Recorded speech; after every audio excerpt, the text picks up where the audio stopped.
and kind of go back to normal, but there are some jobs that are lost forever, or rather haven't recovered just yet. Pilots haven't exactly gotten back into the cockpit, and tour operators are not yet in full swing. So these are perhaps some of the sectors that are still on the back burner, and they will be getting back into the groove shortly. But nevertheless, let's talk to our guests and figure out how this conundrum is being solved, at least here in Malaysia, with the Freedom Initiative. We have the Chief Executive Officer of GKK Consultancy, Sendirian Berhad, Gajendra Balasingham. Thank you, sir, for being here with us. Thank you. Good morning, guys. Good morning. How are you doing today? Okay, all good? Doing good. Okay, how did you cope with the COVID-19 pandemic with MCO and all that sorts? We adopted an agile approach. Actually, I still clearly remember 17 March, we were still thinking whether to just close down and then go on unpaid leave, etc. But then we decided against that. We used agile, innovative methods. And I think within 5 days, we moved all our business online. That really helped. In fact, from a 5-man team, now we are at 25 people. Our business expanded. So we thought, let's bring this to also those who have lost jobs. Let's bring what we have gone through and let's guide them out of this. All right. Like I always say, one door closed, another open. Opportunities are there. It's called the Freedom Initiative. Why did you come up with that name for it? Okay. We've been helping a lot of retrenched people even before we worked with government agencies. GKK works closely with a lot of government agencies, especially PEKESO and also HRDF. But even before that we did. And I've always noticed that the retrenchees live in a self-created jail. Okay. They self-blame. They don't know how to come out of it. They don't have experience of searching for a job, the soft skills, the skills for it. So that's why we term this as Freedom Initiative. Right. We are already doing this, I think, for the last 6 months or 8 months, unofficially. So now we put together all the best practices we have, the experts we have, to counsel from like an end to end. So with this, we believe that even though we cannot guarantee jobs, I think there's no one out there who can guarantee the job, but we can definitely prepare them to get that job. Yeah, it's very interesting how you mentioned that because these people, they live inside their own self-created jail. But maybe it's because the search engines out there, especially when it comes to job portals out there, you know, the job requirements these days are a little bit more interesting in that sense. You know what I'm talking about? It's very hard where you have like so many requirements for you before you apply for a job. So sometimes people might just get disheartened. They lost their focus or whatsoever. So how do we help them and what's in for them? So that's where assessing their skills and looking at what value they can bring. Like someone who has worked in customer service can be upskilled or can be reskilled to work in a call center job if he's good in conversing. Right. But these kind of areas are not really done. That's where my team plays a part in. Like personally, I've done this for like 15 people who are on the verge of desperation and they just given up, where we reskill them and put them in a job. And now as a directive that I've given to my team, which they hate me for it, but I'm pushing them, that all of you should emulate the same 15 people, right? So we just don't do the fact that because for those who are retrenched, you can actually get skilled for free by the government. That's why I tell retrenched here, you can see on my LinkedIn, I always say, don't pay $1 to upskill or reskill yourself. Government is giving you free. GKK is also giving you free in terms of certain programs. So you can apply to the PEKESO EIS.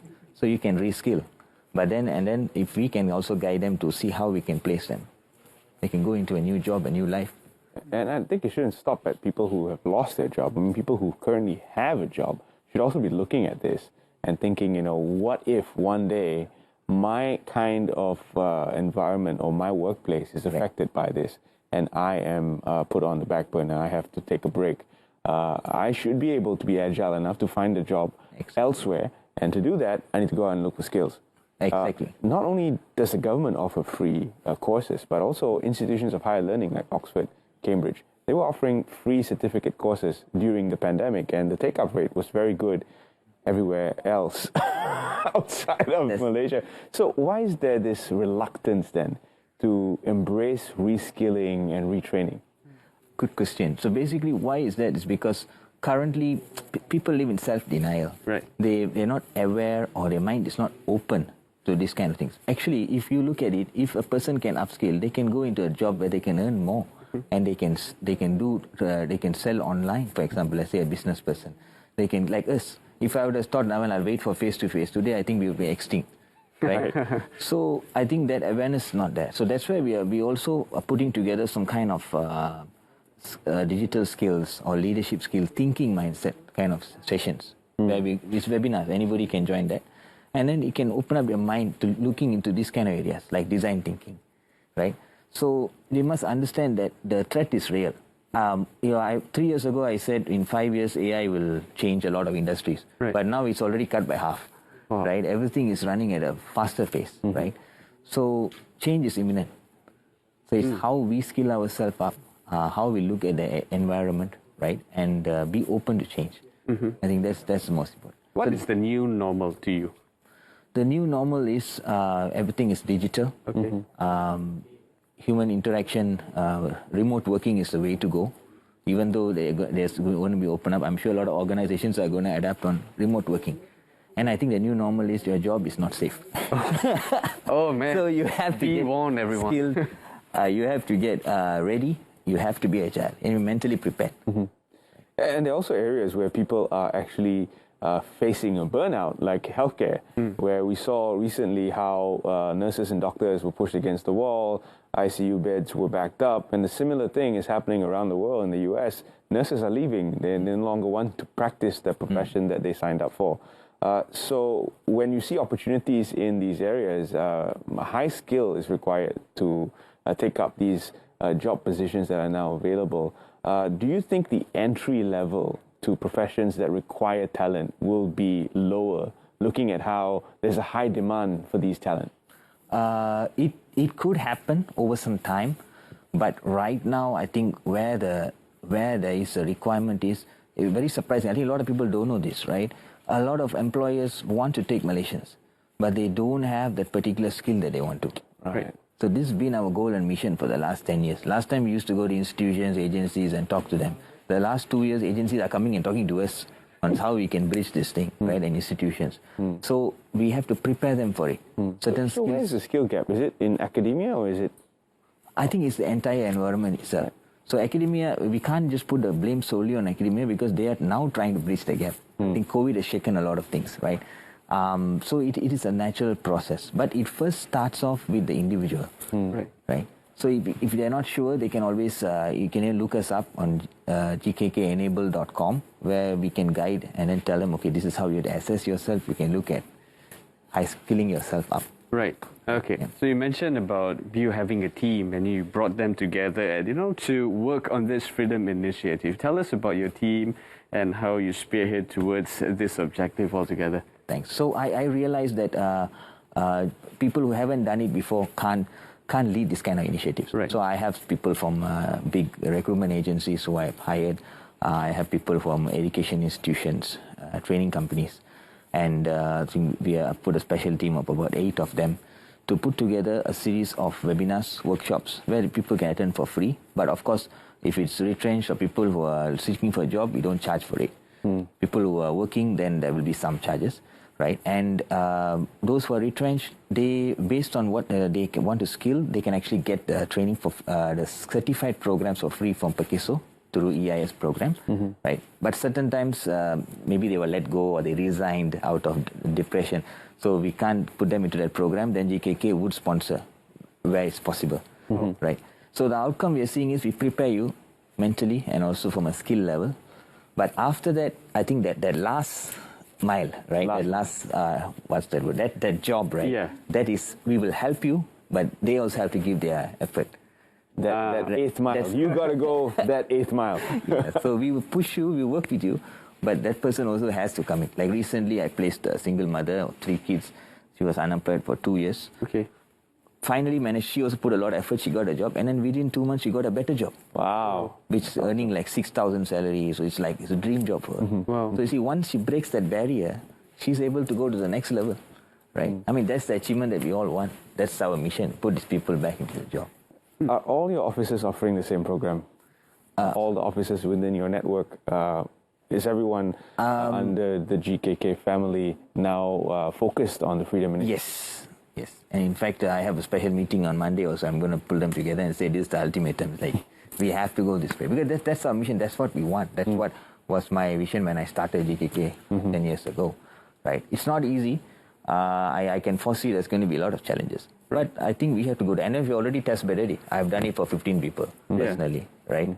We have trained about 650 people. We as a team, we have placed about 100, 150. But there was no focused areas like this, right? So now we want to do that. You know, what kind of mindset that an individual out there is supposed to have, especially those who are unemployed or retrenched? You know, it comes back to the mentality of like, I need to earn money to survive. But I think it's more than just earning money to survive. So if you would have the opportunity to reach out to them in person, probably have teh tarik sessions, or, you know, you come across these particular individual or people or group, what would you tell them? Okay, so very frankly, I would tell them about my personal experience, because I did it recently. I can't do to everybody because I have limited time, but I still do it. My company was at minus 2,000 at one time. So I was also like retrenched, right? Because a lot of things happen. Today we are much ahead. We are millions and we're doing great. It's so the one door closed, another door open. So there's an opportunity. Don't worry about what environment thinks, what people think you lost a job. It's fine. That's not important. That's always the what case. Value you give. Don't put yourself down. They live in that self-denial stage. And, you know, I can take care of my family. I don't know what to do. I said, leave all that aside. What's your value? What value you can bring to the table? And the next 2 days later, the guy goes and gets a job. Wow. He gets a job and he says, thank you. But the sad part, I was thinking of hiring him because he was a good recruiter. I think the guy who sees it on the TV will know. So I missed that guy, but I was happy for him, fine. Anyway, he'll still be a good well-wisher. Right? So I asked him, actually, I'm looking for someone like you. But that day I was rushing, I couldn't talk, but, you know. But he got a job. So it's the mindset. You have to break what you tell yourself, what you seed yourself. Right, I think that's the first thing, which is not easy. I mean, I've been through that, right? I mean, we all have been through. I didn't get retrenched, but I almost got. My boss came down from Germany. You go into a room, you come out with 2 letters, means you're retrenched. 1 letter, you're not retrenched. Wow. When my big boss went in and left, he got retrenched. He's Canadian, highly paid. So I'm Malaysian, lowly paid at that time, so I was not. But that shaped my mind. That's when I decided, okay, so this is how it works. So let's enable people and... I also hope that changes soon in the country, where we hire expatriates and pay them way more than equally qualified, if not better qualified, Malaysians. So when we look at the current diaspora of jobs available, those expatriates have now left. That also opens up opportunities for Malaysians to take and fill those positions. But what I wanted to ask you before I kind of pivoted after you mentioned that, was the impact on women, because a lot of articles have come out to say that women have lost more jobs, vis-a-vis their male colleagues. Is this true in what you're doing right now? Have you seen more women who are unemployed now looking to get back into the workforce? Okay, my personal experience, or maybe my team too, that what they've seen so far is a mix. It's like men and women, it's equal. And where badly hit is your tourism sector, your hotel industry, and small, medium companies, admin, finance, these kind of roles, and IT. I think there were some big IT companies that closed down, they moved away. But the good thing is some of them, that's another thing I also want to tell. Just because you're paid 6 months, 1 year, doesn't mean your future is secure. Right. Absolutely. You have to start looking from now. There's a sense of urgency, right, which they don't realize. When they come to the boiling point, that's when they realize. And it's too late, right? So by coming for this workshop, at least you get to know how to, create a simple LinkedIn profile or how to write your resume. It's a bit worrying when 10 years industry, you don't know how to write a resume. Right. And then, like I tell them, don't waste money looking for someone to write a resume. It's your brand. It's you. You write the resume. You listen to our webinar, and then you will understand how to write your own resume. Why you want to pay 500 ringgit to someone who doesn't have a job also and offering to write a resume? that's the most ironical part. If that guy would write his own resume, he would have had a job, right? So, but there's always that push that we need to understand and to help those around us to get the ball rolling. And sometimes that is difficult. So always come back to the questions like, yes, you want to move forward, you want to create opportunities, but how? I think that's the mentality that is always in us, and like as what you said, we're always creating this own jail of ours.